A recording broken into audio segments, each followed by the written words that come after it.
आप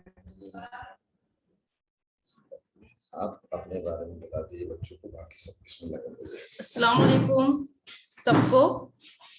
आज शुरू करते हैं उर्दू की क्लास। बिस्मिल्लाहिर्रहमानिर्रहीम। मेरा नाम सुल्ताना परवीन है। मैंने अलीगढ़ मुस्लिम यूनिवर्सिटी से ही पढ़ा है। मेरी स्कूलिंग भी अलीगढ़ मुस्लिम यूनिवर्सिटी से है और मैंने AMU से ही पढ़ा है। कॉलेज भी मेरा यहीं का रहा। मैंने MA किया है अलीगढ़ मुस्लिम यूनिवर्सिटी से, उर्दू से।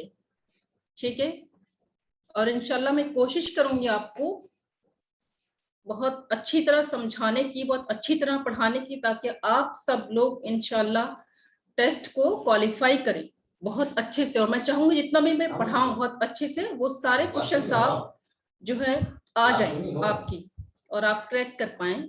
ठीक है, मेरी कोशिश रहेगी, मेरी दुआ भी रहेगी इंशाल्लाह। ठीक है, तो आप लोग बहुत अच्छे से पढ़ें। और उर्दू बहुत इजी चीज है, बहुत आसान है उर्दू। उर्दू हमारी अपनी जबान है और जिन मुसलमान बच्चों ने कुरान पढ़ा होगा इंशाल्लाह, तो उनके लिए तो उर्दू और भी आसान है। ठीक है, तो इंशाल्लाह बहुत अच्छे से पढ़िएगा आप लोग।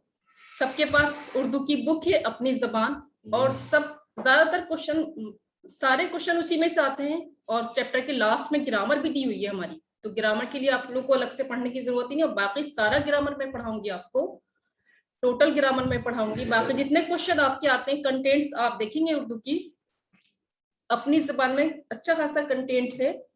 देखिए सब सारे क्वेश्चंस इसी में से आते हैं।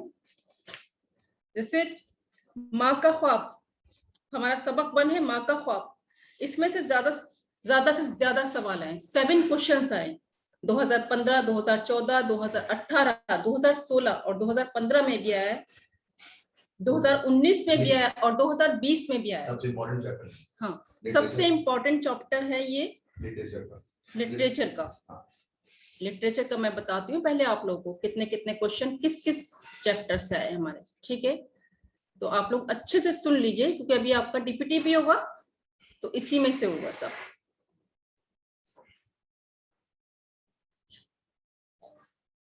ये सबसे इम्पोर्टेंट चैप्टर है, मैं लिख दे रही हूँ, माँ का ख्वाब। इसमें से आपके 7 क्वेश्चंस आ चुके हैं, ज्यादातर क्वेश्चन आए इसमें से। और अल्लामा इकबाल, क्योंकि इसके मुसन्निफ है अल्लामा इकबाल, इसलिए अल्लामा इकबाल के बारे में आया है क्वेश्चन। तो अल्लामा इकबाल के बारे में हमें पढ़ना है ज्यादा से ज्यादा। अल्लामा इस तरह से क्वेश्चन आया, नज़म, ये एक नज़म है, माँ का ख्वाब के मुसन्निफ कौन है, तो ये अल्लामा इकबाल की लिखी हुई है। तो अल्लामा इकबाल के बारे में है, अल्लामा इकबाल कब पैदा हुए थे, अल्लामा इकबाल की पैदाइश कब हुई थी, अल्लामा इकबाल उर्दू के कौन है, बड़े शायर हैं। इसमें से एक मीनिंग भी आया था, इस तरह आपके क्या मानी है, लफ्ज राह का क्या मानी है, इस तरह आपको सही करके लिखना था। और अल्लामा इकबाल की पैदाइश कब हुई थी। अल्लामा इकबाल को शायर मशरक भी कहा जाता है, ये आप याद रखिएगा। अल्लामा इकबाल को शायर मशरक और शायर इस्लाम भी कहा जाता है, क्योंकि उन्होंने ज्यादातर अपनी शायरी में इस्लाम से रिलेटेड नज़्में लिखी हैं। ठीक है, तो इस तरह से एक क्वेश्चन आया था। सबसे इंपॉर्टेंट चैप्टर है ये माँ का ख्वाब। ठीक है, और इसके आगे चलते हैं। दूसरा चैप्टर है एक मजेदार कहानी, ये मिर्जा फरतुल्ला बेग का लिखा हुआ है। तो इसमें से भी 2 क्वेश्चन, 3 क्वेश्चन आए थे। इसमें एक मुहावरे दिए गए हैं, पेज नंबर मैं आपको बताती हूँ, लास्ट में मुहावरे दे रखे होते हैं। ये थर थर कांपना, इनके मीनिंग भी दे रखे हैं। इसमें से एक मुहावरा आया था, 3 बार आ चुका है, आग बबूला होना। इसमें से चैप्टर 2 में से आया था, चैप्टर 2 में से आया था ये, आग बबूला होना, आग बगोला होना। इसका मीनिंग है बहुत गुस्सा होना। ये बेटा 3 बार इस चैप्टर में से आ चुका है। ठीक है, ये बहुत इंपॉर्टेंट है, तो इसके मीनिंग आप याद कर लीजिए। और ये भी आया था इसमें, आग बबूला होना है क्या, तो ये एक मुहावरा है, मैं आपको बता दूं। ठीक है, ये एक मुहावरा है, जो इसका मीनिंग भी आ सकता है, ये भी आ सकता है कि ये आग बबूला हो। और बाकी हम आपको हर एक चीज लिख कर देंगे, कितने मुहावरे होते हैं, क्या क्या इंपॉर्टेंट है और क्या क्या किस तरह से क्वेश्चन आ सकता है। ठीक है, शायरों के बारे में आ सकता है। मुझे कलर चेक करना है तो मैम राइट कर दी, मैंने लिख दिया आग बबूला। हाँ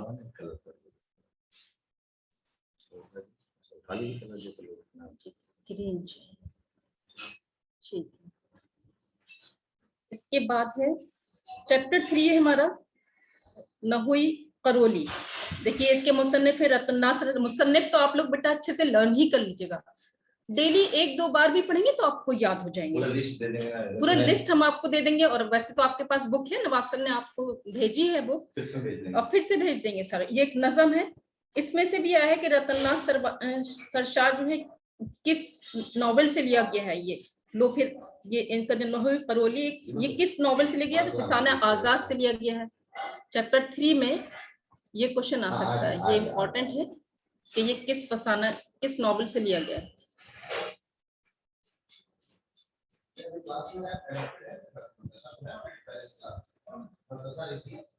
तो ये इसका आंसर है फसाना आजाद।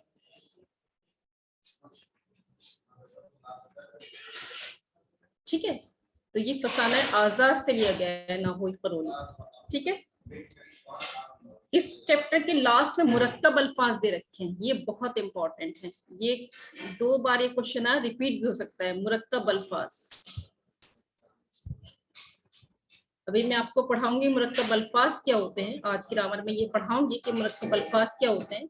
ये 2 बार क्वेश्चन आ चुका है। मुरक्कब अल्फाज क्या होते हैं? 2 लफ्जों को मिलकर मुरक्कब। तो अभी मैं इसके बारे में पढ़ाऊंगी मुरक्कब अल्फाज क्या होते हैं। ये मैं आपको डीपीटी में भी दूंगी क्वेश्चन। तो ये आप बताइएगा 2 लफ्जों को मिलकर जो अल्फाज बनते हैं। आवाज नहीं आ रही है आप लोगों को? समरी को उर्दू में क्या कहते हैं बेटा? खुलासा कहते हैं। ठीक है, आ रही है? ठीक है। मुरक्कब अल्फाज क्या होते हैं? इसमें 2 क्वेश्चन आए।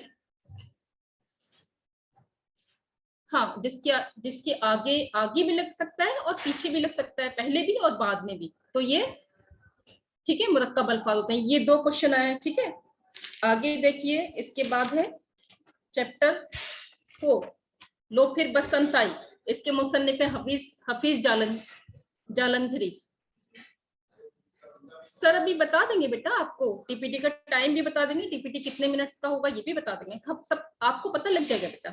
इसमें देखिए हम आवाज अल्फाज आते हैं। हम आवाज अल्फाज में इंशाल्लाह कल पढ़ाऊंगी, लेकिन मैं अभी डीपीटी में नहीं दे रही हूँ। जब मैं पढ़ा दूंगी मैं आपको डीपीटी में जरूर दूंगी इंशाल्लाह। इसमें इजाफत किसे कहते हैं? इसमें से 2 क्वेश्चन, एक क्वेश्चन 2019 में और एक क्वेश्चन आया था 2020 में अभी जस्ट। इजाफत किसे कहते हैं? इजाफत एक जेर को कहते हैं, वो मैं आपको पढ़ा दूंगी। ठीक है, उसके बाद देखिए सबसे ज्यादा क्वेश्चन चैप्टर ये हॉकी और हॉकी का जादूगर चैप्टर 5 इसमें से आए हैं। इसमें से कितने क्वेश्चन आए हैं? 4 क्वेश्चन आए आपके। हॉकी का जादूगर किसे कहा जाता है? आपको बता दूं, हॉकी का जादूगर मुरक्कब अल्फाज किसे कहते हैं? प्लीज रिपीट करिए। मुरक्कब अल्फाज बेटा उनको कहते हैं, अभी मैं पढ़ाऊंगी, ग्रामर पढ़ाऊंगी ना अभी, तो उसमें मुरक्कब अल्फाज का टॉपिक मुझे पढ़ाना है, तो मैं आपको अच्छे से बताऊंगी। मुरक्कब अल्फाज के 2 क्वेश्चन अभी जस्ट आ चुके हैं, अभी मैं आगे पढ़ा दूं। ये रीडर आपका कंप्लीट कर दूं किसमें से कितने क्वेश्चन आए। ठीक है बेटा, हॉकी का जादूगर किसे कहते हैं? तो ध्यानचंद को कहते हैं हॉकी का जादूगर। हॉकी का जादूगर किसे कहा जाता है? इसमें से एक क्वेश्चन आया था अभी, किसे कहते हैं? ठीक है, ये बस ओवरव्यू है। ठीक है, अभी हम पढ़ाएंगे आपको। ठीक है, तो हॉकी के जादूगर में से 4 क्वेश्चन आए थे। अभी 2018 में आया था कि हॉकी का जादूगर का इंतकाल कब हुआ था। ठीक है, तो इनका इंतकाल दिल्ली में हुआ था 3 दिसंबर सन 1979 को। ठीक है, 2010 में एक क्वेश्चन आया था ध्यानचंद को हॉकी का जादूगर किसे कहा जाता है? ध्यानचंद को कहते हैं। हॉकी का जादूगर किसे कहते हैं? हॉकी का जादूगर किसे कहते हैं? क्या लिखे? हॉकी का जादूगर किसने लिखा है? ये एक इदारा है बेटा, लिखा किसी ने नहीं है। ठीक है, ये एक इदारा है, लिखा किसी ने, एक इदारा है। ठीक है, और उसमें से एक क्वेश्चन आया था पहला क्लब कब कायम हुआ? सन 1885 में हुआ था। ठीक है, इनकी पैदाइश कब हुई? ये भी एक क्वेश्चन आया था। इसके 4 क्वेश्चन आए थे, समझ लीजिए कितना इंपॉर्टेंट है। ठीक है, इसमें से हमेशा क्वेश्चन आता है। ठीक है, 1905 में इनकी पैदाइश हुई थी। ठीक है, इसमें से इसके लास्ट में ग्रामर टीवी, इसमें फाइल किसे कहा जाता है? इसमें फाइल किसे कहते हैं? जब हम इसम पढ़ाएंगे तो इसम के फाइल, इसमें फाइल भी बताएंगे। एक होता है फेल, एक इसमें फाइल होता है, एक इसमें मफऊल होता है। ठीक है, अभी हम गिरावन पढ़ाएंगे तो उसमें बताएंगे। ठीक है, के बारा नहीं होता बेटा, इदारा होता है। इदारा एक तरह से उनके बारे में, हॉकी के जादूगर के बारे में, ध्यानचंद के बारे में है। ठीक है, फेल, फेल फे एन लाम होता है। फेल, फे एन लाम होता है। फेल कहते हैं वर्ब को। ठीक है जी बेटा, बायोग्राफी जो है हॉकी के जादूगर के बारे में है पूरा, कि उन्होंने किस तरह अपना नाम रोशन किया, किस तरह वो उनको हॉकी का जादूगर किस लिए कहा जाता है। ठीक है, मफऊल जो है बेटा जी ऑब्जेक्ट को कहते हैं, और इसमें फाइल कहते हैं काम करने वाले को। ठीक है, अभी हम जब फेल के बारे में पढ़ेंगे तब आपको बताएंगे, लेकिन इसमें फाइल किसे कहते हैं? जिसके जरिए वो काम किया जा रहा हो, जिस पर काम, जो काम कर रहा होता है। ठीक है, इंग्लिश में आपने पढ़ा होगा सब्जेक्ट और ऑब्जेक्ट। ठीक है, वही होता है। उसके बाद चैप्टर 6 में से एक ही क्वेश्चन आया था 2017 में, आवाज के बारे में, कि सुरीली जो है किसे कहते हैं। ठीक है, इसके बाद चैप्टर 7 है दिवाली के दीप जले, इसमें से मिसरा मुकम्मल करने को आ गया था। ठीक है, मिसरा किसे कहते हैं? पहले तो आप ये समझ लीजिए मिसरा किसे कहते हैं। 2 लाइनों का एक शेर होता है, और शेर का एक लाइन दे रखी होती है, दूसरी लाइन हमें कंप्लीट करनी होती है, उसे कहते हैं मिसरा। मीर तकी मीर का बेटा एनसीईआरटी से नहीं था, वो आउट ऑफ कोर्स आ गया था। कभी कभी आ जाता है, वैसे आता नहीं है, इंशाल्लाह नहीं आएगा। ठीक है, नहीं समझे? Last page. Excuse me ma'am. जी बेटा। मैम मीर तकी मीर वाला एनसीईआरटी का जो लास्ट पेज है अपनी जबान का, उसमें है।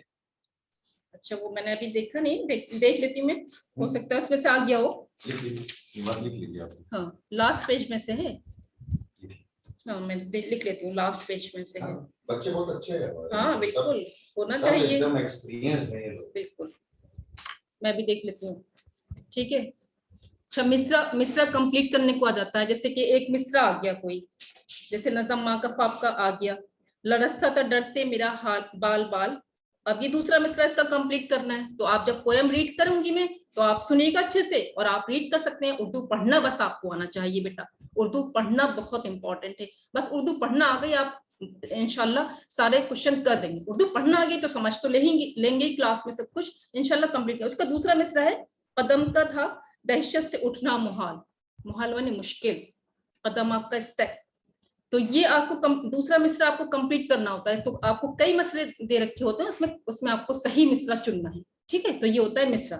तो मिसरा कंप्लीट करने को आता है, ये 2017 में भी आया था।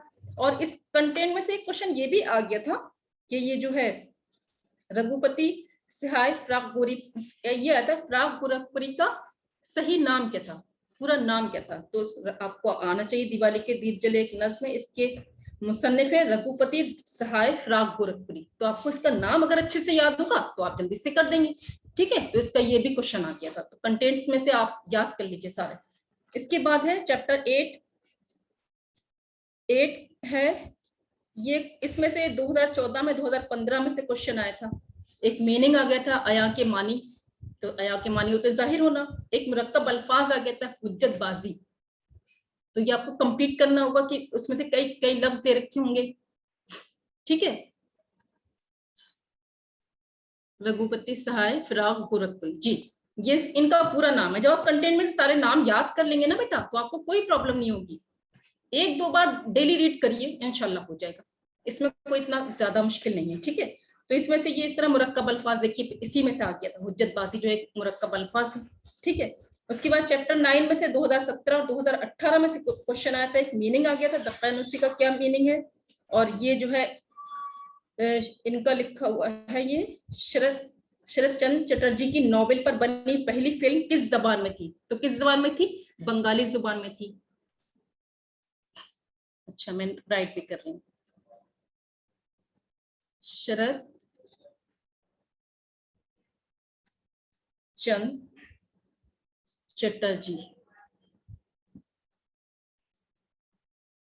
चटर्जी की पहली फिल्म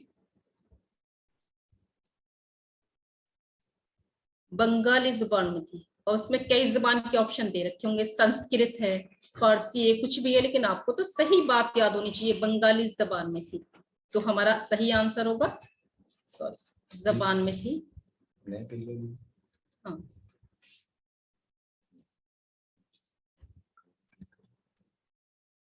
बैक चलिए, पीछे पेज दिखा देंगे बच्चों को। ये हाँ, नया। ठीक ठीक है। शरद चंद्र चटर्जी की पहली फिल्म बंगाली जबान में थी, ये 2017 में आया था क्वेश्चन हमारा, तो हमें याद होगा। तो हम जब चैप्टर पढ़ाएंगे आपको, जो हम चैप्टर से और क्वेश्चन भी आपको पढ़ा देंगे, ठीक है, सारे मीनिंग आपको लर्न करने होंगे। ये कौन से चैप्टर का है, ये मैं लिख देती हूँ बेटा, ये चैप्टर 8 का है क्वेश्चन, ठीक है, ये चैप्टर 8 का है। अब मैं पेज चेंज कर रही हूँ बेटा, ठीक है, पेज नंबर 2। उसके बाद मैं कलर भी चेंज करती हूँ, रेड लेती हूँ। इसके बाद है दकियानूसी का क्या मानी है, तो दकियानूसी का मतलब होता है पुराना, ये भी इसी चैप्टर का था, ठीक है, बंगाली जबान, ठीक है। उसके बाद है हमारा चैप्टर 9 में से कोई ऐसा खास क्वेश्चन नहीं आया था। 10 है, चैप्टर 10, चैप्टर 10 है हमारा शबनम। ये एक नज़म है, रवीश सिद्दीकी की लिखी हुई है, इसके मुसन्निफ आ सकते हैं, ये किस,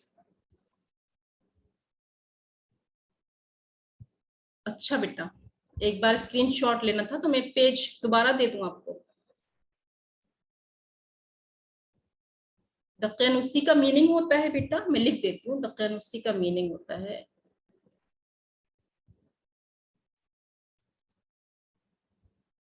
अभी जब मैं ग्रामर लिखूंगी तब आप लिख लीजिएगा, नोट कर लीजिएगा, ताकि आपका डीपीटी अच्छा सा हो जाए, जल्दी से याद कर लेंगे ना आप। तो थोड़े से क्वेश्चन है, 15 क्वेश्चन है। दकियानूसी का मानी है बहुत पुराना, मैं यहाँ लिख देती हूँ, ठीक है, ये चैप्टर 8 का है,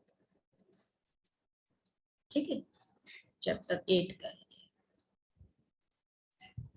चैप्टर 10 में से हम दे रहे हैं, चैप्टर 10 है शबनम, ये एक नज्म है, इसका मिसरा भी आना चाहिए, बहुत पुराना जी।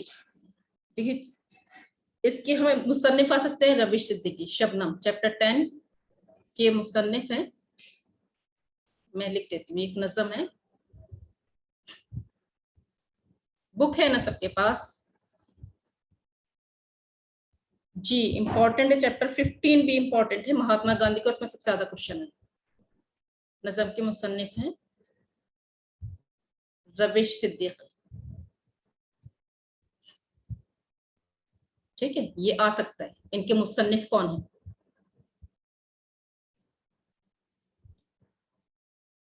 जिनके पास बुक है उनको मुझे लगता है कोई प्रॉब्लम नहीं है, जिनके पास नहीं है वो नोट कर ले, ठीक है, कोई दिक्कत, और बाकी हम भेज देंगे आपको बुक, ठीक है बेटा।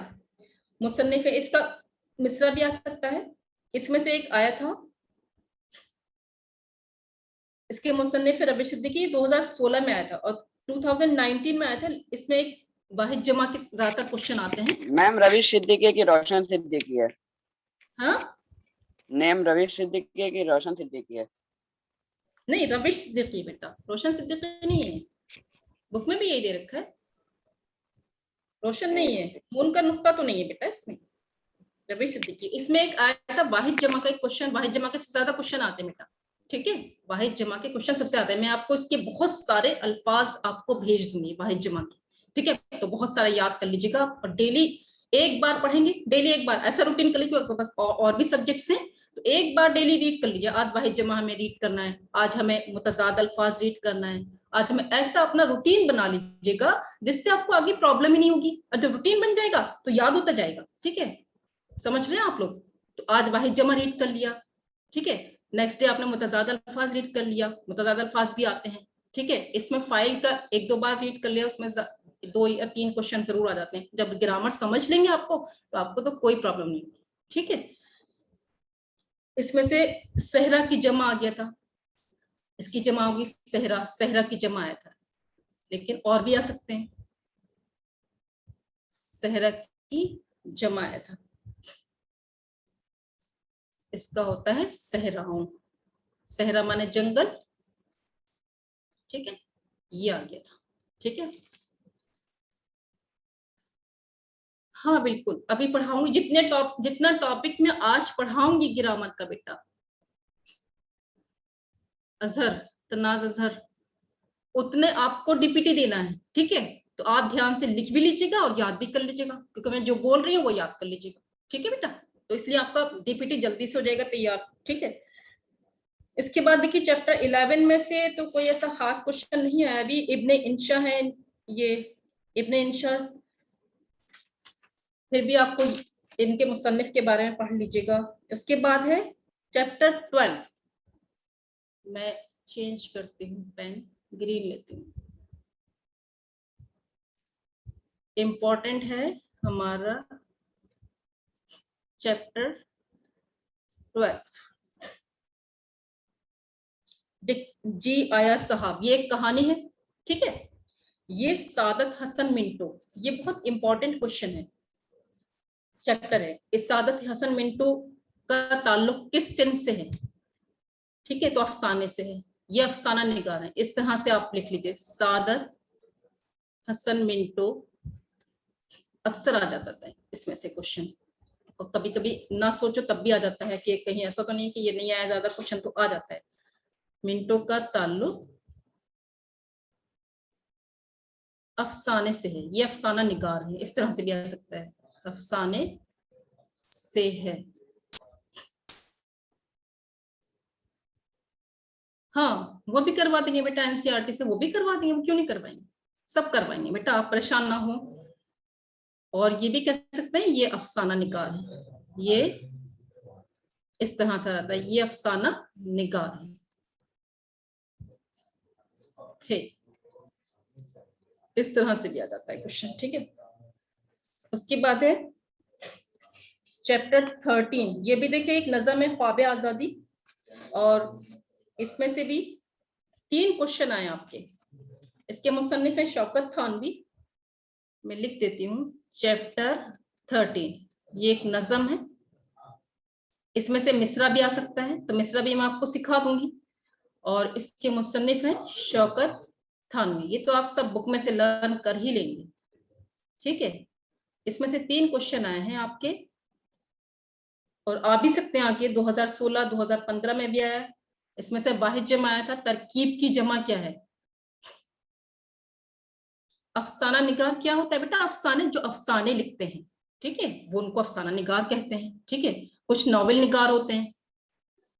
चैप्टर 12, तो चैप्टर 12 ये है सादत हसन मिंटो, जो है इनके राइटर हैं, इनके मुसन्निफ हैं, और ये अफसाने से ताल्लुक रखते हैं, इन्होंने अफसाने लिखे हैं बहुत सारे। ठीक है, तो ये अफसाना निगार, इस तरह से भी क्वेश्चन आ सकता है। ठीक है ना, तो हमें तो ये मालूम होना चाहिए कि अफसाना निगार, नॉवेल निगार भी होते हैं जो नॉवेल लिखते हैं। ठीक है, शायर होते हैं जो नज्म और गजलें लिखते हैं, वो शायर होते हैं। ठीक है, तो अफसाना निगार उन्हीं को कहते हैं। ठीक है, उसके बाद इसमें से 2016 2015 में भी से आया था, और इसमें एक अच्छा क्वेश्चन आया था, तरकीब की जमा आया था, लफ्ज तरकीब की जमा, बहुत अच्छा क्वेश्चन आया था, मुरक्कब अल्फाज आया था, हम सफर, साथ सफर करने वाले को, मैं लिख देती हूँ, नोट कर देती हूँ, साथ सफर करने वाले को क्या कहते हैं? साथ सफर करने वाले का मुरक्कब अल्फाज क्या है? ये अभी 2020 में आया था जस्ट क्वेश्चन, इसलिए मैं आपको बताऊं, साथ सफर करने वाले का मुरक्कब अल्फाज, मुरक्कब लफ्ज बताइए। तो ये यस, गुड, वेरी गुड, हम सफर। ठीक है, और बहुत सारे मुरक्कब अल्फाज होते हैं, मैं आपको बताऊंगी, हम नवा, ठीक है, ईमानदार, ओहदेदार। ठीक है, इस तरह से जो होते हैं, इस तरह के अल्फाज, 2 मौजू अल्फाज, 2 मीनिंग वाले अल्फाज को एक साथ मिलाकर लिखा जाएगा तो उनको, और सारे नहीं होते हैं, हम सफर, ईमानदार, ओहदेदार, हम नवा, हम ख्याल, एक ख्याल के लोग, तो ये सब क्या होते हैं? मुरक्कब अल्फाज होते हैं। ठीक है, उसके बाद है हमारा चैप्टर 14, ये बहुत इंपॉर्टेंट है, लिख लीजिए आप लोग। चैप्टर 14 में से 5 क्वेश्चन आपके आए, और हमेशा आते हैं, हमेशा आता है इसमें से क्वेश्चन। इसमें आया था कि ये हजरत वतन की हजरत महल आपने सुना होगा, ये जो है लखनऊ में है। ठीक है, इसको पहले एक पार्क का नाम है हजरत महल, ये पहले विक्टोरिया पार्क के नाम से जाना जाता था। जब हम चैप्टर पढ़ाएंगे तो बताएंगे, लेकिन इसमें से क्वेश्चन आया था कि इनका हजरत महल का असली नाम क्या था, तो मोहम्मदी बेगम था। 2016 2019 2018 में आया था। ठीक है, 2017 में भी आया था। ये सब बातें फिर से भी पढ़ेंगे। फिर से रिपीट करेंगे, आप परेशान मत होइए। हाँ, चैप्टर चैप्टर रिपीट, अभी तो मैं इसका कंटेंट्स बता रही हूँ आपको, ठीक है, कितना कितना डीपली आपको पढ़ना है। मोहम्मदी बेगम, जी मोहम्मदी बेगम था इनका असली नाम। 2018 में सवाल आया था कि 1857 में कौन सा वाकया पेश आया, तो आजादी की पहली जंग, ठीक है। और 2016, 2019 में यही एक ही सवाल बार बार रिपीट हुआ है कि हजरत महल का असली नाम क्या था, तो मोहम्मदी बेगम, ठीक है। इसमें कौन सा वाकया पेश आया, ये 2017 में भी आया, 2018 में भी आया था, ठीक है। तो ये इसलिए इंपॉर्टेंट है। मोहम्मदी बेगम असली नाम था। अब मैं चेंज कर रही हूँ, नेक्स्ट 4। उसके बाद देखिए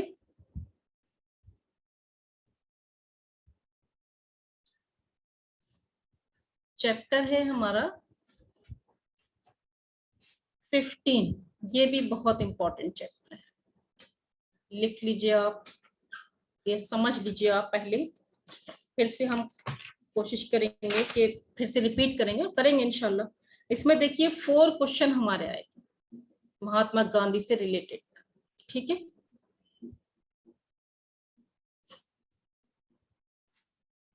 सर बच्चे कह रहे हैं स्क्रीनशॉट लेना था पेज का, बेटा आप ये ओवरव्यू है, नहीं ले ले लेंगे, पीछे पेज दिखा दिए, स्क्रीनशॉट ले लेंगे बच्चे। स्टार्टिंग पे से लास्ट में दिखा देंगे एक बार मैम, सारी लास्ट में दिखा देंगे। हाँ लास्ट में सारे पेजेस कर, हाँ सारे पेजेस दिखा देंगे, फिर आप ले लीजिएगा, ठीक है। इनफैक्ट आप ना इसका मैम पूरा लिस्ट बना के हाँ इंपॉर्टेंट इंपॉर्टेंट चैप्टर्स का मैं लिस्ट बना के आपको भेज देती हूँ बेटा, है ना, हाँ। और किस तरह के क्वेश्चन आए थे, किस तरह से आ सकते हैं, ठीक है, ठीक है, इंपॉर्टेंट चैप्टर की लिस्ट बना दीजिए। हाँ इंपॉर्टेंट चैप्टर की मैं लिस्ट बना दूंगी आपको। डीपीटी में क्या आएगा, जो आज ग्रामर से, और मैं चैप्टर 1 पढ़ा दूंगी, ठीक है बेटा, चैप्टर 1 पढ़ा दूंगी, और ग्रामर का जितना भी पोर्शन में पढ़ाऊंगी, जितना टॉपिक में पढ़ाऊंगी उसी में से आएगा, और इसके बाद नहीं आएगा, ठीक है। ओवरव्यू दिया है जो मैंने, और चैप्टर 1 जो मैं पढ़ाऊंगी उसमें से आएगा, ठीक है। आप परेशान ना हो, ठीक है, कुछ इधर उधर का नहीं देंगे, जो पढ़ाएंगे उसी में से डीपीटी लेंगे, ठीक है। तो इसलिए आप परेशान मत होइए, और ये सब चीजें फिर से रिपीट करूंगी चैप्टर वाइज, ठीक है, तो आपको परेशान होने की जरूरत नहीं है, और हर एक चीज रिपीट करूंगी मैं। देखिए चैप्टर 15 है हमारा वतन की तरफ वापसी। महात्मा गांधी इसके मुसन्निफ हैं, तो महात्मा गांधी से रिलेटेड 4 क्वेश्चन आए थे। देखिए 2020 में भी आया था, जस्ट अभी 2018 में भी आया, 2017 में भी आया। ये भी आया था कि महात्मा गांधी की आप बीती का तर्जुमा किसने किया, सैयद आबिद हुसैन ने किया। ये मैं नोट कर देती हूँ, महात्मा गांधी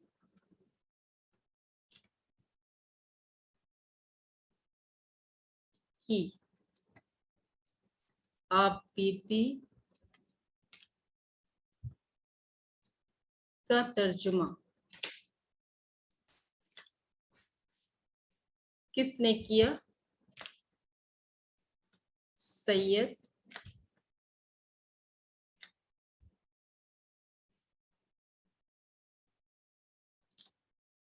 मतलब इसका होता है बेटा, महात्मा गांधी ने क्या क्या किया जिंदगी में, वो कहाँ कहाँ गए, उसने क्या, उन्होंने क्या क्या किया मुल्क के लिए, ये उनकी आप बीती है कि उनके ऊपर क्या गुजरा, क्या करने में, ये सब मुल्क के लिए उन्होंने जो कुछ किया, जद्दोजहद की, उनके ऊपर क्या गुजरा, वही उनकी आप बीती है, जो उनकी जिंदगी के बारे में है, ठीक है। तो ये सैयद आबिद हुसैन ने, ये इंपॉर्टेंट है थोड़ा सा, इसलिए मैं लिख रही हूँ सैयद आबिद हुसैन ने, ठीक है। ये अच्छा क्वेश्चन है और आ सकता है, इसलिए मैं आपको रिपीट कर रही हूँ। हाँ महात्मा गांधी की बायोग्राफी कह लीजिए आप, उनके बारे में पूरा कि उन्होंने क्या क्या किया, कहाँ कहाँ गए, मुल्क के लिए उन्होंने कितनी जद्दोजहद की, ठीक है, ये सब आ सकता है। 2019 में इसकी लास्ट में ग्रामर दे रखी है, उसके बारे में आया था।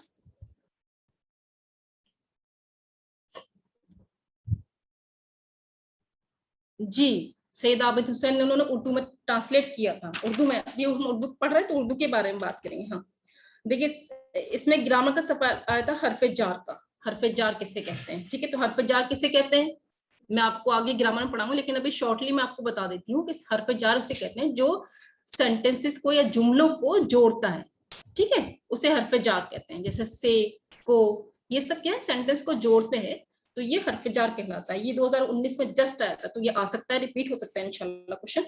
पैदाइश इनकी कब हुई थी? 1869 में, पोरबंदर गुजरात में। तो इनके पैदाइश से रिलेटेड क्वेश्चन आ सकता है, ठीक है। प्रीपोजिशन, नॉट कंजक्शन, प्रीपोजिशन कहते हैं उसको, ठीक है। और प्रीपोजिशन के बारे में हम पढ़ाएंगे ग्रामर में टॉपिक, हर्फ उसको कहते हैं, उर्दू में कहते हैं हर्फ, ठीक है। तो इससे रिलेटेड ये क्वेश्चन आता। इसके बाद देखिए बहुत सारे बच्चों ने पहले पूछा था चैप्टर 17 जो है हमारा, आगे बढ़ते हैं। चैप्टर 16 में से कोई ऐसा खास क्वेश्चन नहीं आया था।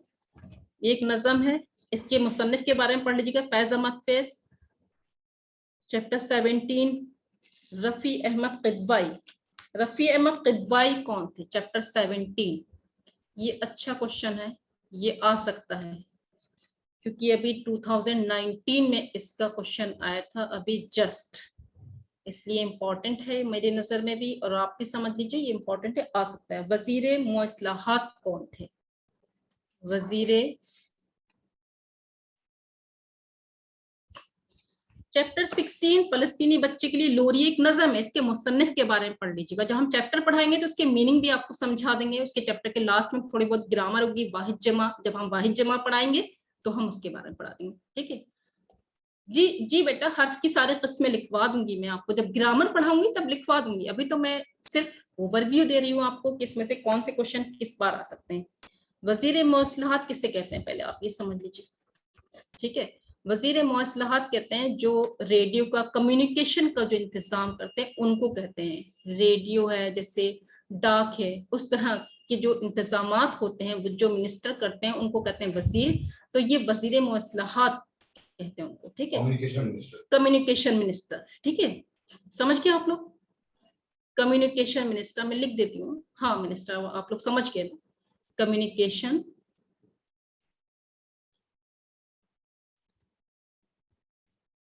और ये बहुत इंपॉर्टेंट है, आ भी सकता है,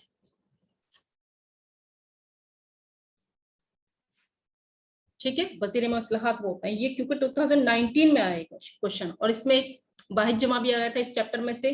शख्सियात का वाहिद किया जाए, हम वाहिद जमा कराएंगे, वाहिद जमा की पूरी आपको भेज देंगे सारे अल्फाज, उसमें से वाहिद जमा आप याद कर लेंगे। तो इस तरह से 2 क्वेश्चन इसमें से आ गए थे, कोई और क्वेश्चन भी आ सकता है, ठीक है।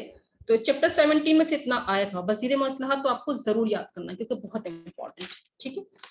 आगे बढ़ते हैं। चैप्टर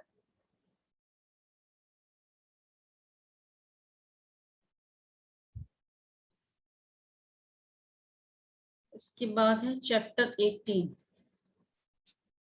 बहुत इंपॉर्टेंट चैप्टर है, कुर्रतुल ऐन हैदर। इसके बीच में से काफी क्वेश्चन आ जाते हैं, चैप्टर के बीच में से।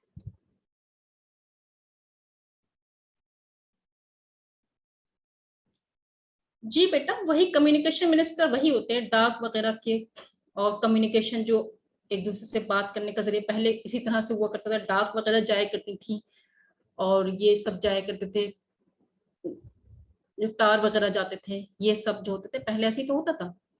अब तो सब कुछ मोबाइल पर है, अब तो बहुत सब कुछ इजी हो गया है, ठीक है। व्हाट्सएप हो गया है, व्हाट्सएप खेलते रहते हैं सब, ठीक है, कितना इजी हो गया है ना। वाइस प्रेसिडेंट को क्या कहते हैं उर्दू में? देखिए, प्रेसिडेंट को कहते हैं सदर और वाइस प्रेसिडेंट को कहते हैं नायब सदर, ठीक है।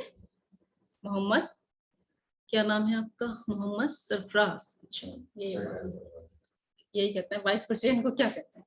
देखिए, कुर्रतुल ऐन हैदर, बहुत इंपॉर्टेंट है ये चैप्टर बेटा, मैं फिर से बता रही हूँ आपको, बहुत इंपॉर्टेंट चैप्टर है। इसमें से आपके 3 क्वेश्चंस आए थे, अभी जस्ट आया था ये कुर्रतुल ऐन हैदर की पैदाइश, पहले इस चैप्टर के मिड में से आया था क्वेश्चन, इसी में दे रखा है। मैं आपको ये पूरा चैप्टर पढ़ा दूंगी, ठीक है। कुर्रतुल ऐन हैदर ये एक इदारा है, इसके मुसन्निफ कोई नहीं है, ठीक है। ये एक इदारा है, उन्हीं के बारे में, उन्हीं की बायोग्राफी है, ठीक है। तो ये देखिए, इनमें पहले रजिस्ट्रार कौन थे, तो एएमयू से रिलेटेड क्वेश्चन है इसमें, ठीक है। इनके पहले रजिस्ट्रार थे, इसमें से कितने क्वेश्चन आए? 3 क्वेश्चन आए और आगे भी आ सकते हैं इंशाल्लाह। पहले रजिस्ट्रार थे सैयद सज्जाद हैदर यल्दरम, ठीक है, यल्दरम सैयद, पहले रजिस्ट्रार थे इनके सैयद सज्जाद हैदर यल्दरम, ठीक है। ये 2020 में जस्ट क्वेश्चन आया है, ठीक है। 2018 में इसमें एक मीनिंग आया था, एतराफ का मानी क्या है, ठीक है। कुर्रतुल ऐन हैदर की पैदाइश कब हुई थी, ये भी आ सकता है। ठीक है, इस तरह से। नॉवेल आग का दरिया, ये इनकी एक नॉवेल लिखी हुई है जी, तस्लीम करना। नॉवेल आग का दरिया इन्हीं की लिखी हुई है, ये 2016 में आया था। ठीक है, मैं आपको लिख देती हूँ पहले रजिस्ट्रार कौन थे।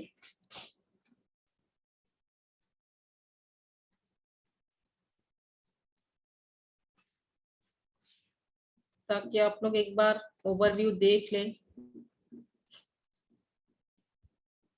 चाहे तो आप नोट कर लीजिए। सज्जाद हैदर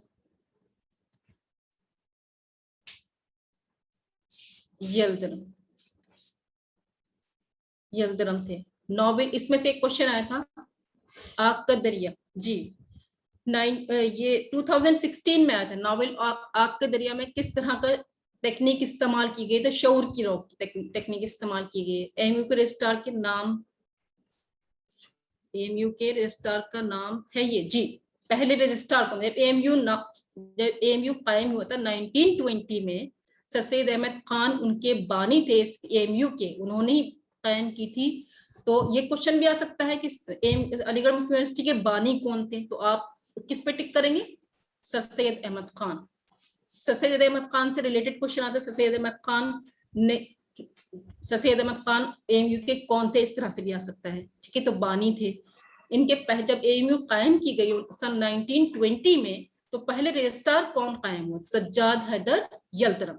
ठीक है, और कब पैदा हुए सर सैयद अहमद खान, तो 1817 में पैदा हुआ दिल्ली में। ठीक है, तो उनसे रिलेटेड भी क्वेश्चन आ जाते हैं।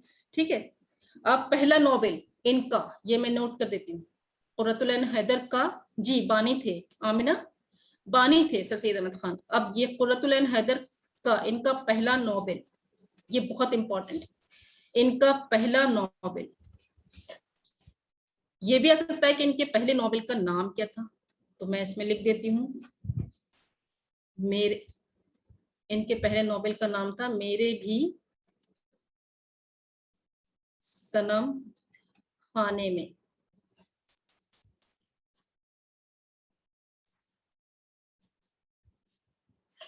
बेटा बुक का नाम क्या है, अपनी जबान है बेटा, एनसीईआरटी की बुक है, अभी नवाब सर आपको भेज देंगे। ठीक है, उसी बुक से पढ़िएगा आप लोग। ठीक है, मेरे भी सनम खाना इनके पहले नॉवेल का नाम है, कुर्रतुल ऐन हैदर के पहले नॉवेल का नाम है जी। बेटा सर सैयद अहमद खान के बारे में भी मैं लिखवा दूंगी आपको, मैं आपको सब लिखवा दूंगी। अभी मैं ओवरव्यू दे रही हूँ, आप लोग परेशान ना हो, मैं आपसे बार बार कह रही हूँ आप लोग परेशान नहीं किसी बात में। एक दिन में तो बेटा होगा नहीं कंप्लीट, आपको पता ही है। अभी आपको डीपीटी भी देना है, तो मुझे ग्रामर भी पढ़ाना है। इनका कुर्रतुल ऐन हैदर का पहला नॉवेल मैं इसलिए बता रही हूँ, इंपॉर्टेंट है, इसमें से क्वेश्चन आए हैं बार बार। इनका पहला नॉवेल था मेरे भी सनम खाने में, किस सन में शाये हुआ, इस तरह से आया था, तो 19 आप टिक करेंगे 1949 में। ठीक है, शाये हुआ था। उसके बाद चैप्टर 19 है, मैं पेज टर्न कर रही हूँ फिर से। इसके बाद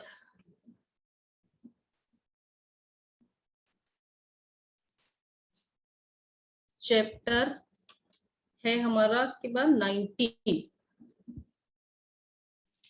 ये है मेरा हिंदुस्तान। ये गीत है बेटा, जुबैर रिजवी ने लिखा है। इसमें कालिदास के बारे में एक क्वेश्चन आया था 2017 में, कि कालिदास जो थे वो किस जबान के मशहूर शायर थे। अच्छा, ये चैप्टर 19 ये है मेरा हिंदुस्तान, ये गीत है जुबैर रिजवी, इनके मुसन्निफ हैं जुबैर रिजवी। ठीक है, और ये इसमें से एक क्वेश्चन आया था, कालिदास किस जबान के शायर थे, तो संस्कृत जबान के शायर थे जी। हिंदी में थे, लेकिन उर्दू में जो है ये कालिदास, जो क्वेश्चन हमारा उर्दू में है वो मैं आपको बता रही हूँ। कालिदास किस जबान के शायर थे, संस्कृत के थे। आप आंसर देंगे संस्कृत जबान के शायर थे कालिदास। ठीक है, ये थोड़ा इंपॉर्टेंट है इस चैप्टर का, बस बाकी इसमें से कोई ऐसा खास क्वेश्चन नहीं आया था। तो उसके बाद है हमारा चैप्टर 20, इसमें से कोई ऐसा खास लास्ट के क्वेश्चन से कोई ऐसा क्वेश्चन है, बाकी ग्रामर के क्वेश्चन आ सकते हैं, तो मैं आपको बता देती हूँ। अब हम ग्रामर पढ़ें, आप लोग तैयार हैं ग्रामर के लिए? नोट करते जाइएगा, ठीक है? एक बार पेजेस दिखा दिए लो। मैम मुझे उर्दू लिखनी नहीं आती। लिखने की जरूरत ही नहीं। लिखने की जरूरत ही नहीं बेटा, ऑब्जेक्टिव क्वेश्चन आते हैं। पढ़ना आती है, बहुत बस अच्छी बात है, पढ़ना वेरी गुड। पढ़ना आती है, बहुत अच्छी बात है। आप पढ़ के अगर टिक करेंगे तो कुछ नहीं, टिक ही तो करना है आपको, बस सर्किल ही तो फिल करना है, ठीक है? अब मैं आपको पेजेस दिखा देती हूँ यहाँ से। स्क्रीनशॉट ले लीजिए। स्क्रीनशॉट आप लेते जाइए। फिर ग्रामर शुरू कर दीजिए आप। 1 नंबर आएगा, 1 और नंबर 1 हो गया। 1 हो गया, 1 का स्क्रीनशॉट ले लीजिए आप, फिर उसके बाद मैं पेजेस बढ़ाती जाती हूँ आपके लिए। क्या लिखा है मैम? 18 के मुसन्निफ को कौन है? प्लीज रिप्लाई करें। 18 के मुसन्निफ नहीं है बेटा, कुर्रतुल ऐन हैदर के बारे में है ये चैप्टर पूरा। इसके कोई मुसन्निफ नहीं है, एक इदारा है।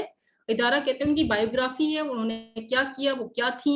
वो एक प्रोफेसर थी अलीगढ़ मुस्लिम यूनिवर्सिटी में ही, और उस चैप्टर में क्या क्या है, जब वो प्रोफेसर रही तो उन्होंने किस तरह की नॉवेलें लिखी, ठीक है, उनके बारे में है। इदारा इसी को कहते हैं कि उनके बारे में उनकी बायोग्राफी है, उन्होंने क्या क्या किया, एएमयू में रही, कहाँ कहाँ उन्होंने अपनी जॉब की, किस तरह से की, ठीक है। तो उन्होंने क्या क्या लिखा, उन्होंने कितना अपना जिंदगी का वक्त दिया उर्दू के लिए, ठीक है, ये सब है और कुछ नहीं।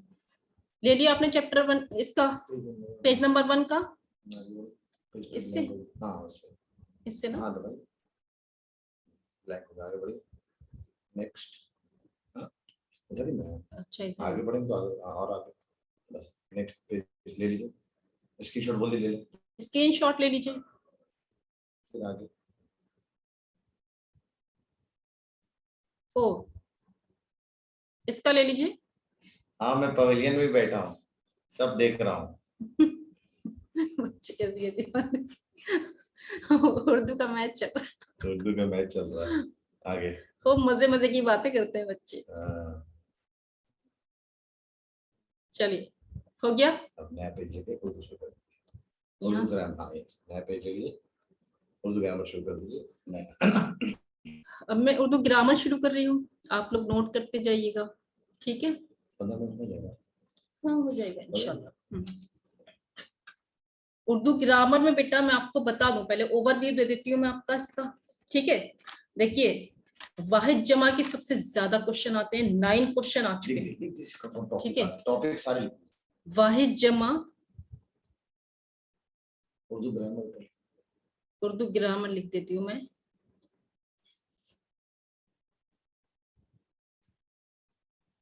अभी तक लिटरेचर का चल रहा था। हाँ बहुत ज्यादा था, थोड़ा लंबा हो गया लिटरेचर का। काफी लंबा है ना, 22 चैप्टर्स है, तो इसलिए ज्यादा हो गया। उम्मीद है बच्चों, ये बताओ जरा चैट सेक्शन में, पिछले बार से ज्यादा अच्छा इंट्रोडक्शन लग रहा है कि नहीं इस बार?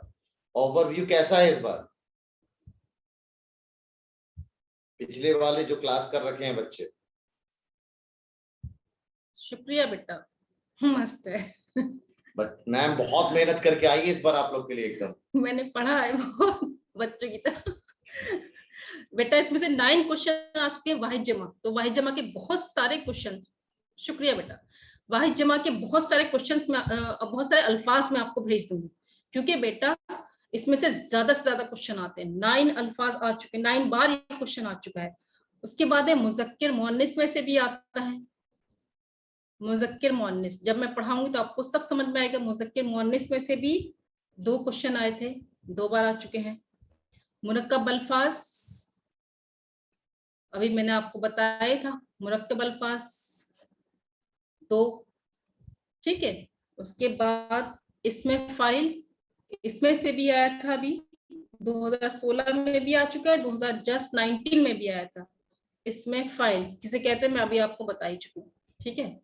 इसमें भी 2 क्वेश्चन आ चुके हैं। मुतज़ाद अल्फाज में से भी काफी आ जाते हैं, लेकिन 3 बार क्वेश्चन आ सकते हैं। मुतज़ाद अल्फाज क्या होते हैं? ग्रामर इतना ही है ना? ग्रामर है ये, कुछ एक्स्ट्रा तो नहीं है इसमें? नहीं, जितने भी सब लिख दीजिए आप। कुछ एक्स्ट्रा जो कभी नहीं आए लेकिन हम पढ़ाएंगे वो भी। हाँ, और एक हमाबाज अल्फाज होते हैं जिनको इंग्लिश में कहते हैं राइमिंग वर्ड्स, समझ गए आप लोग? राइमिंग वर्ड्स, तो ये 2 क्वेश्चन आ चुके हैं, ठीक है? और फिर से आ सकते हैं राइमिंग वर्ड्स, क्योंकि अभी 2019 में भी आया था। सब इम्पोर्टेंट लिस्ट दे दीजिएगा। हाँ, सब इम्पोर्टेंट लिस्ट में आपको दे दूंगी, सारे अल्फाज दे दूंगी। शुक्रिया बेटा, जबरदस्त, आउटस्टैंडिंग, थैंक यू। कौन कह रहा है? ये कह रहे शैला इम्तियाज। अच्छी बात, अच्छी बात है बेटा, आपको समझ आना चाहिए, बड़ा मजा आता है बेटा पढ़ाने में, मैंने बहुत पढ़ा है, मैंने एमयू में पढ़ा है, लेकिन वहाँ बड़े बड़े बच्चों को बहुत पढ़ा है, मतलब बीएससी और 12th के स्टूडेंट्स को। लेकिन पहले बच्चे जो होते थे बहुत बड़ी बड़ी क्लासेस को पढ़ा, तो वहाँ थोड़ा कम मजा आता था, क्योंकि वहाँ मजा भी आता था। यहाँ बच्चे आपको मैम उर्दू के इंग्लिश लिख के भेज दूं? अच्छा बेटा, साथ साथ इंग्लिश में लिखते ठीक है, भेज देंगे बेटा। नहीं, बच्चों को बता दिया के साथ में हाँ, इंग्लिश में भी बताया करेंगे, बताया करेंगे बेटा, क्यों नहीं, इंग्लिश में भी हम लिखेंगे ना। हाँ, अब तो एंट्रेंस में छोड़ देंगे। हाँ, चलिए, अच्छा, इंशाल्लाह, अच्छी बात है, इंशाल्लाह। इंशाल्लाह। मेरी दुआ है कि इंशाल्लाह मैं बहुत तहज्जुद पढ़ के दुआ करूंगी, इंशाल्लाह। आप यहाँ तहज्जुद पढ़ती हो तो इंशाल्लाह दुआ करूंगी, मैं नवाब सर के लिए बहुत दुआ करती हूँ, और आप लोग मेरे लिए दुआ करें। वाहिद जमा तो इसलिए आपको बहुत अच्छे से याद करना है, मुज़क्किर मुअन्निस अच्छे से याद करना है, मुरत्तब अल्फाज क्या होते हैं मैं आपको बता चुकी हूँ। इसमें फाइल किसे कहते हैं, किसी काम करने वाले को इसमें फाइल कहते हैं। मुतज़ाद अल्फाज क्या होते हैं, अपोजिट वर्ड्स होते हैं। हम आवाज अल्फाज क्या होते हैं, जो राइमिंग वर्ड्स होते हैं वो। अच्छा, देखिए सर क्या कह रहे हैं बच्चे। नवाब सर के स्टाइल में मजेदार दम। चलिए, नवाब सर खुश हैं, नवाब सर तो खुश होंगे ही। मेरा मकसद तो ये है कि आप लोग को अच्छी तरह समझ, आप लोग खुश हैं, आपको समझ में आ जाए, बस एक बार आपको समझ में आ जाए और आप अच्छे से क्रैक कर लें बस टेस्ट। समझ लीजिए कि सबसे ज्यादा तो आपके पेरेंट्स खुश होंगे, और हमारी खुशी का तो आप ठिकाना नहीं समझ सकते कि हम लोग कितना खुश होते हैं। अगर हमारे पढ़ाए हुए बच्चे अगर आ जाए एमयू में तो कितना अच्छा लगता है, बहुत अच्छा लगता है। सोचिए, मैं भी एमयू से पढ़ी हुई हूँ। एक दौर मैंने ऐसा देखा है कि मेरा, आप लोग को ऐसा लग रहा है कि मैम अपने लिए बड़ाई कर रही हूँ, मैं बड़ाई नहीं कर रही हूँ, मैं अपनी सच्चाई बयान कर रही हूँ बेटा। जब मेरे अब्बा, मेरी फैमिली में कोई पढ़ा लिखा नहीं है, सिर्फ मैं ही वाहिद पढ़ी लिखी हूँ, जो भी जितना भी जैसे भी पढ़ी, तो मैंने अपने लिए खुद जमा किया, फीस भी बहुत मेहनत की है। 8th क्लास से, 8th क्लास मैंने ऐसे यूनियन स्कूल से किया था, 9th में अब्दुल्ला में टेस्ट दिया था, फर्स्ट लिस्ट में फर्स्ट नेम था मेरा, मैं टॉपर रही थी। उसके बाद मेरे अब्बा ने मना कर दिया पढ़ाने में, कि मैं नहीं पढ़ाऊं, ना माने की बात। सोची, वो दिन है और आज का दिन है, मैं खुद ही मेहनत कर रही हूँ अपने लिए, और इसीलिए पढ़ा हमने। और अल्लाह के फजल करम से मेरी खड़े खड़े जॉब लग गई एमयू में 12th के बाद, तो मैं जॉब भी की, फिर जॉब में रह के पढ़ाई की। तो मैं चाहती हूँ कि आप लोग अच्छे बनेंगे, पेरेंट्स बहुत मेहनत करते हैं। सोचिए, मुझे कितना बुरा लगा होगा, मेरा फर्स्ट लिस्ट में फर्स्ट नेम था, इंटरव्यू भी क्रैक कर लिया था, सोचिए, फिर भी उसके बाद हमने खुद किया, जो भी कुछ किया खुद किया, खुद पढ़ा। तो फाइट करना सीखी, जिंदगी से फाइट करना भी सीखी। तो ये टॉपिक है, ये तो मैं ऐसे ही बता रही हूँ कि इसमें से कौन कौन से क्वेश्चन आता है। मैं उर्दू ग्रामर आपको लिखवा रही हूँ। थैंक यू बेटा। मैं जो उर्दू ग्रामर आज जो मैं टॉपिक पढ़ा रही हूँ उससे डीपीटी आएगा, तो वो आप लिख लीजिए, ठीक है, वो नोट कर लीजिए, ठीक है। मुझे अवार्ड भी मिल चुका है, लेकिन अब थोड़ा सा मैं बेकार हो गई थोड़ा सा, लेकिन आपको पढ़ाने की कोशिश कर रही हूँ, ठीक है। नवाब सर के सामने कह रही हूँ ये बात। अब मैं, देखिए, मैं आपको ग्रामर पढ़ा रही हूँ, अब आप लोग जो है, मैम आपको हिम्मत मिल गई, बच्चे आपको बहुत हिम्मत देंगे, देखिए इंशाल्लाह, क्यों नहीं, बच्चे अच्छे हैं तो अच्छी बात है। नहीं बेटा, ऐसा ना बोलिए, बच्चे ना, मेरे 4 बच्चे हैं माशाल्लाह, और मेरे बच्चे भी टॉपर है बेटा, उनके लिए दुआ चाहिए बस। वो भी जद्दोजहद कर रहे हैं मेरी तरह, तो इसीलिए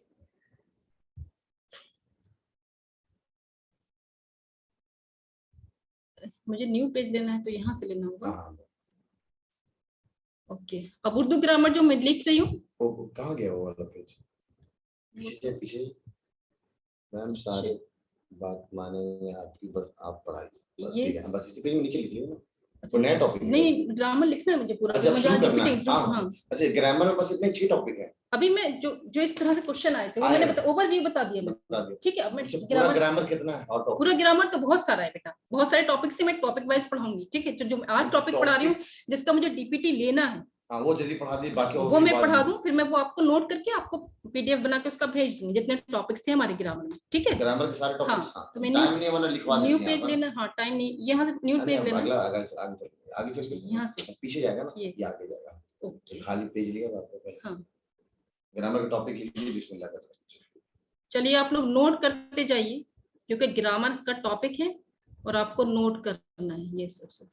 मैं कोशिश करूंगी अच्छा लिखने की, इस पे लिखना बड़ा, आप लोग नोट कर लीजिए। टाइम हो गया है, बच्चे कह रहे हैं। बस 5-7 मिनट में खत्म हो जाएगा, आसान टॉपिक। हाँ, आप लोग नोट कर लीजिए जल्दी जल्दी।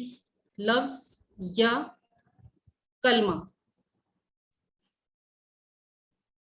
पहले मैं नोट कर दूं, फिर मैं आपको जल्दी जल्दी।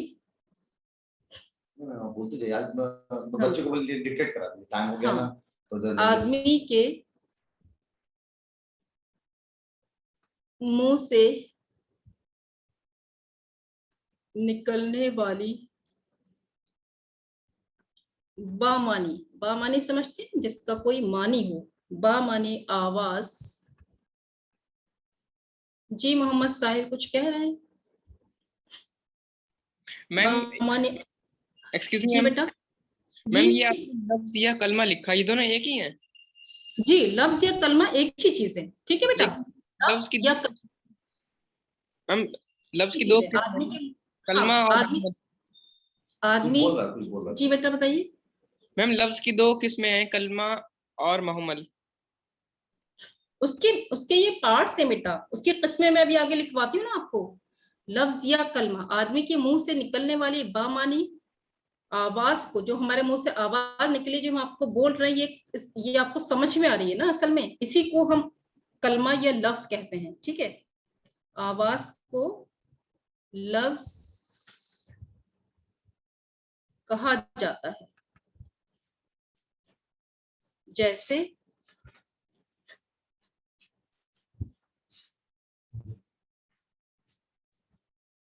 किताब, आदमी, ये तो इसकी मिसालें हो गई। मिसालों से पहले आदमी, ये तो इसकी मिसालें हो गई। जो भी हम लफ्ज बोलते हैं वो, और जिसके जरिए पूरी बात लिख लीजिए, जिसके जरिए वो अपनी बात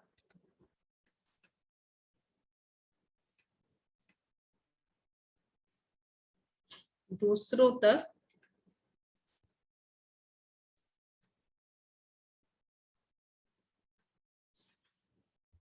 पहुंचाता है, ठीक है, उसको कलमा कहते हैं, ठीक है।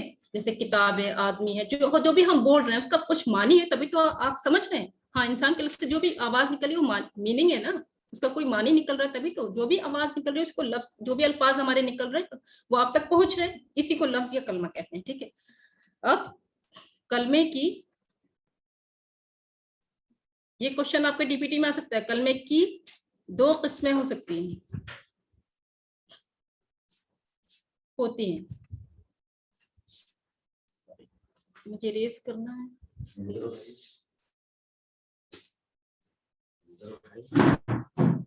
रेस करिए, फिर पेन उठाइए।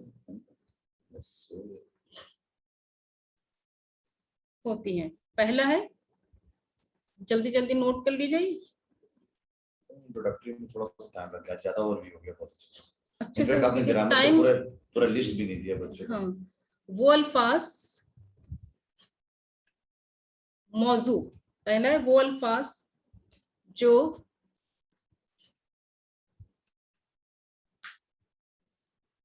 क्या समझ में नहीं आया पीयूष बेटा? लफ्ज या कलमा, अभी मैं रिपीट करती हूँ, पहले नोट कर लीजिए। मौजू वो अल्फाज जो अपने आप में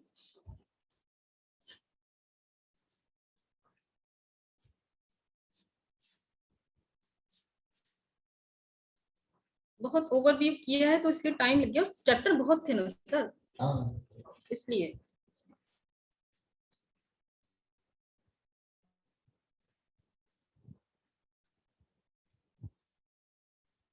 मौजू कहलाते हैं।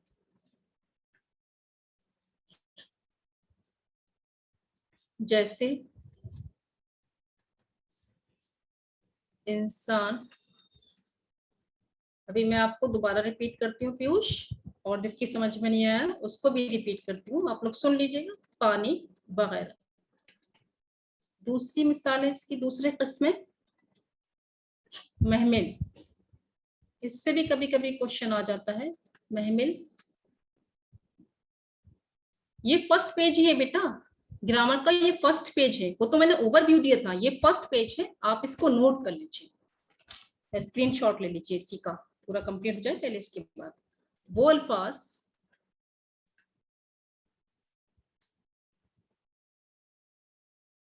कोई मानी, यहाँ पर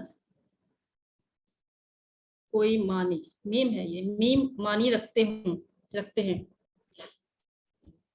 मैं जल्दी जल्दी नोट कर रही हूँ इसलिए थोड़ा सा हो रहा है। वो अल्फाज जिनके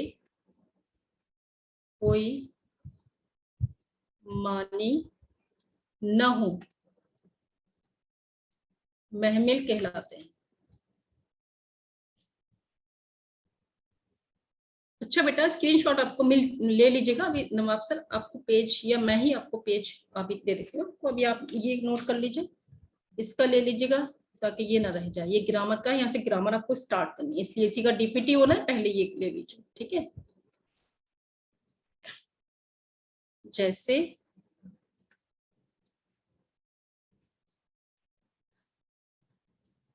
बाद में कोई लफ्ज तो होता नहीं, इसका कोई मानी नहीं होता। बानी कोई लफ्ज नहीं होता, इसका कोई मानी नहीं होता। बाना दाना तो होता है लेकिन बाना कुछ नहीं होता, वगैरह, ठीक है।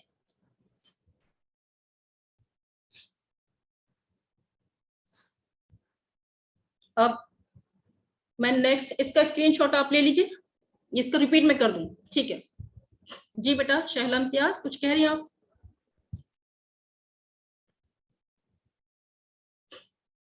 ये इतना हो गया, अभी नेक्स्ट पेज पे लिखती हूँ मैं। अभी लफ्ज या कलमा, मैं दोबारा रिपीट कर दे रही हूँ, आप लोग सुन लीजिए प्लीज बेटा। मैम ये मौजू और महमल में तो समझ में आ गया कि मौजू जिसके माने और महमल जिसके माने ना हो। तो मैम जो जमीर वाले अल्फाज होते जैसे अब तब वो, तो उनके क्या माने होंगे? वो मौजू में आएगा या फिर महमल में आएगा?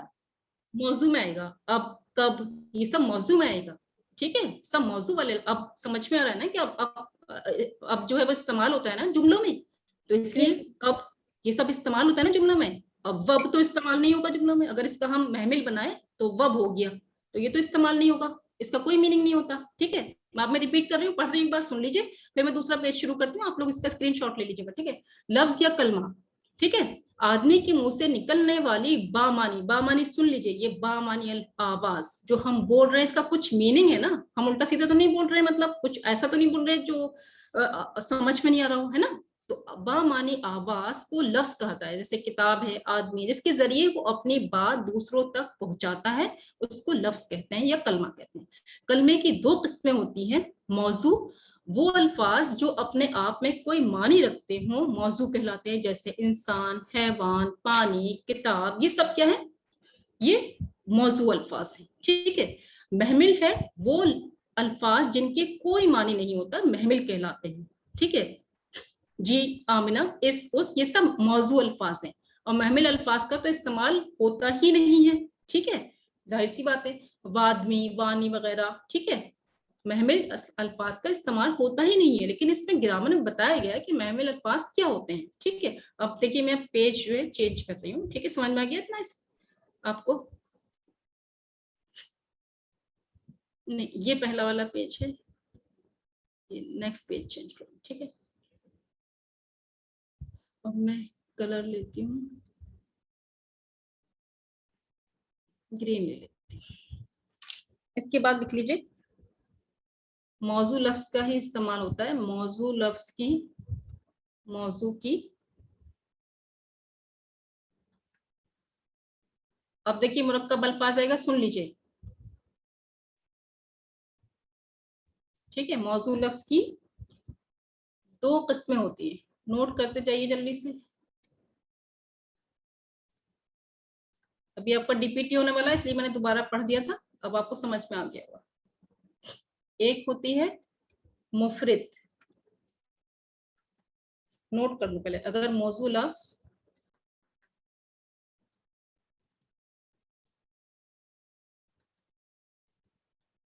तन्हा हो, मतलब तन्हा समझते हैं आप लोग, एक हो, ठीक है,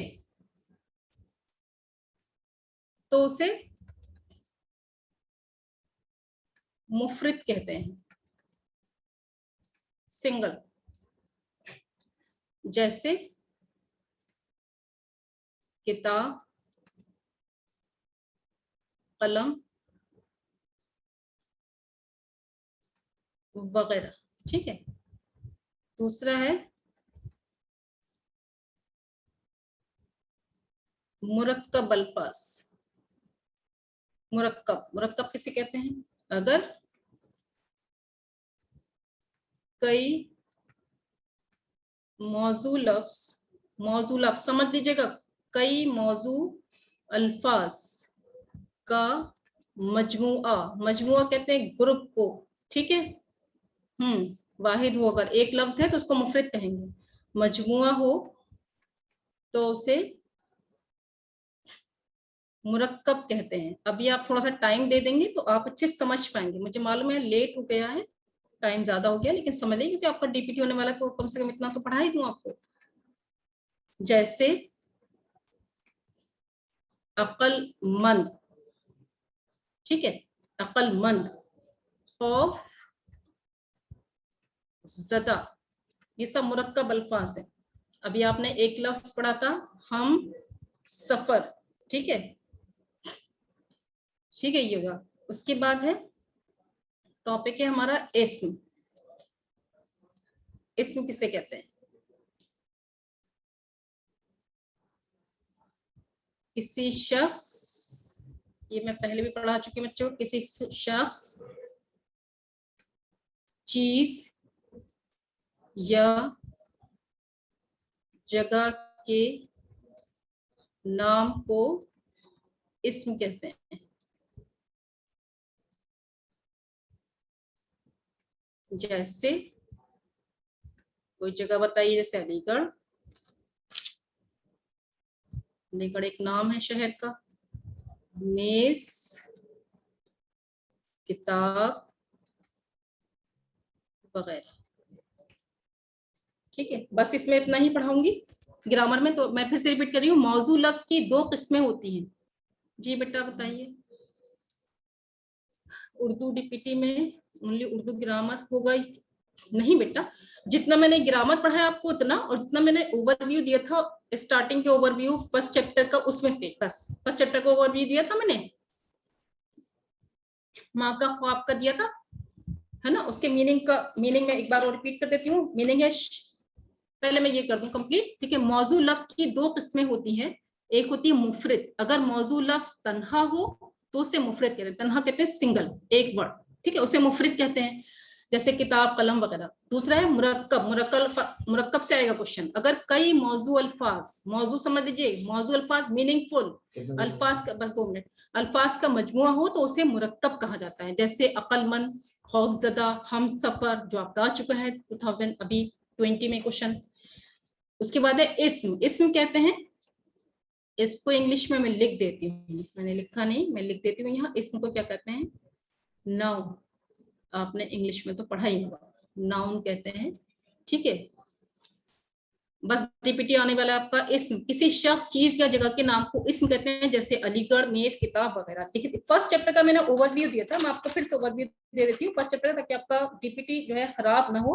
मैंने आपसे कहा था माँ का ख्वाब के मुसन्निफ कौन है? अल्लामा इकबाल। इकबाल की पैदाइश कब हुई थी? वो मैंने आपको बताया था, सन 1877 में हुई थी। इस्तराब का सही इस्तराब का मानी क्या है? ये भी आ चुका है आपका। सही लफ्ज क्या है? अल्लामा इकबाल को क्या कहा जाता है? शायर मशहूर भी कहा जाता है, शायर इस्लाम भी कहा जाता है। मैं आपको रिपीट कर रही हूँ सिर्फ आपके डीपीटी की वजह से, वरना मेरे पास टाइम नहीं है। और देखिए इसके मीनिंग है, मीनिंग आपके पास बुक है तो आप देख लीजिए। शब रात, इस्तराब माने बेचैनी, लरजना कांपना, राह रास्ता, स्याही कालापन। और इसमें हाँ, और इसका जो एक आध मिसरा भी आ सकता है इसमें से, तो मिसरा आप देख लीजिए आप लोग, कुछ भी एक आध मिसरा आएगा। और एक लफ्ज है इसमें लास्ट वाला, ये एक मुहावरा है, पेचुताब खाना। इसका मीनिंग आ सकता है तो गुस्सा होना या बेकरार होना, इसका मीनिंग है बेकरार होना। सुन लिया आप लोगों ने? ये आ सकता है आपके टीपीटी में, तो याद हो गया आपको। ठीक है, अल्लामा इकबाल कब पैदा हुए थे? ये मैंने आपको बताया ना अभी, 1877 में सियालकोट में हुए थे पैदा। ठीक है, हाँ ठीक है बेटा, अब तो कोई प्रॉब्लम नहीं है, आप इसका स्क्रीनशॉट लीजिए और सर आपको भेज देंगे। ठीक है, आप लोग डीपीटी के लिए तैयार हो जाइए इंशाल्लाह। ठीक है, मैं बात कर लूंगा। एसएस लेना 1 मिनट पे। ठीक है, मैं एसएस दे रहा हूँ। ठीक है, मैं चलिए 2 मिनट रुकिएगा। एक्सक्यूज मी मैम, जी बेटा। मैम कलमा और मौजू में डिफरेंस क्या है? इसमें कलमा और मौजू? कलमा और मासूम में क्या डिफरेंस है? कलमा और मौजू मौजू। मौजू मौजू ना, मौजू। कलमा जो होता है बेटा लफ्ज, जो हमारे मुंह से अल्फाज निकलते हैं, जो हम बोल रहे हैं, जो हम अपनी बात दूसरों तक आप तक पहुंचा रहे हैं, ठीक है, उसको कहते हैं लफ्ज कलमा। ठीक है। मौजू जो होते हैं, जो मीनिंगफुल अल्फाज होते हैं, कोई ज्यादा खास डिफरेंस नहीं, लेकिन मौजू जो है मीनिंगफुल होते हैं। इसकी किस्में हैं, इसकी किस्मों में दिया गया है जैसे कि ऐसा नहीं, मौजू है मैं मेरे ख्याल से जैसे उसमें होता है इंग्लिश में फ्रेजेस और सेंटेंसेस। फ्रेजेस होते हैं, हाँ, हाँ, जैसे फ्रेसेस और सेंटेंसेस होते हैं ना, जिसका कोई, वैसे हाँ हाँ फ्रेसेस का कोई वो हाँ, नहीं होता, माने नहीं निकलता, माने लेकिन नहीं सेंटेंस का निकलता, माने निकलता माने है। निकलता है ना, ऐसे मीनिंगफुल। ठीक है। मेरे हिसाब से तो ये लग रहा है। हाँ मंतशा सवाल पूछना चाह रही है मैम। मंतशा जी बोलिए बेटा, दोस्त। बताइए। मंतशा, जी मंतशा, माइक ऑन कर दो जरा, ये फर्स्ट पेज डन हो गया इनका, ठीक है। नेक्स्ट पेज दे दीजिए। मंतशा बोलिए, आवाज नहीं आ रही है।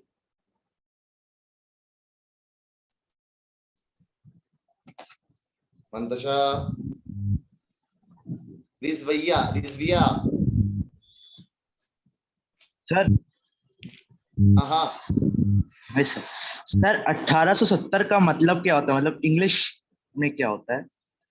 1870 1870 बोलते हैं। 1870 1877।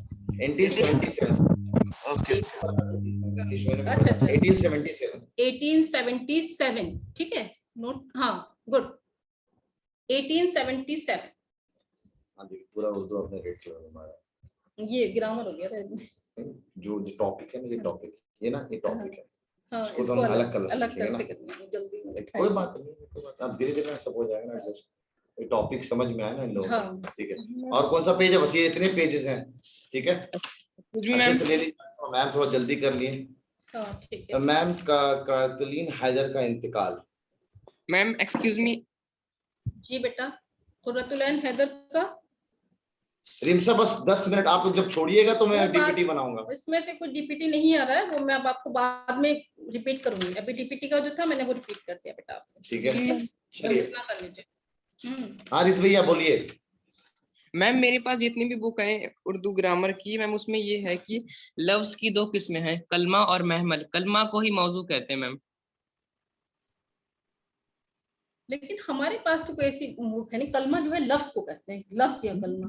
मैम लफ्ज कहते हैं, हमारे मुंह से जो आवाज निकलती है उसे लफ्ज कहते हैं। लफ्ज की दो किस्में, कलमा और महमल। कलमा को मौजू भी कहते हैं हम लोग। कलमा की 6 किस्में, इस्म, ज़मीर, सिफ़त, फेल, तमीज, हर्फ। ठीक है साहिल, मैं ठीक देख के बता दूंगा, ठीक है। मैम से डिस्कशन करके मैं बता दूंगा। ठीक है, ठीक है, ठीक हम है, बताते हैं इसको भी, ठीक है। ठीक है। मंतशा कुछ बोलना चाह रही हैं आप? मंतशा रिस भैया। काम करने वाले को फाइल कहते हैं, इसमें फाइल, इसमें से क्वेश्चन आएगा तो इसलिए हाँ अलवीरा, चैप्टर नंबर 1 आएगा सिर्फ, और मैम ने जो पढ़ाया वो आएगा इसमें ग्रामर का फाइल, पार्ट। इसमें फाइल मत भूलिएगा। बस करिए। ठीक है, अल्लाह हाफिज, आप लोग डीपीटी के लिए तैयार। हाँ मंतशा बोलिए। सर ये बार बार हैंड रेस कर रही है, माइक ओपन कर रहा हूँ बार बार मैं, तो ये क्या कहते कुछ बोल नहीं रही है क्लास के बीच में भी। सर ये ऐसी करते रही। अच्छा ठीक है मंतशा, आप माइक हैंड रेस करती, माइक ऑन करता, कुछ बोलती क्यों नहीं है आप? मंतशा,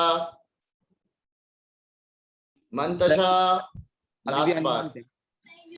चलिए ठीक है, आपके डीपीटी ना 7-8 मिनट में अपलोड हो रहा है, डीपीटी के लिए तैयार हो जाइए आप लोग। इसमें फाइल कहते हैं काम करने वाले को, ठीक है। चलिए ठीक है, एसएस मैंने दे दिया, बाद में, अल्लाह हाफिज। ठीक है। चलिए अल्लाह हाफिज बच्चों। डीपीटी आ रहा 10 मिनट के अंदर, याद रखेंगे आप।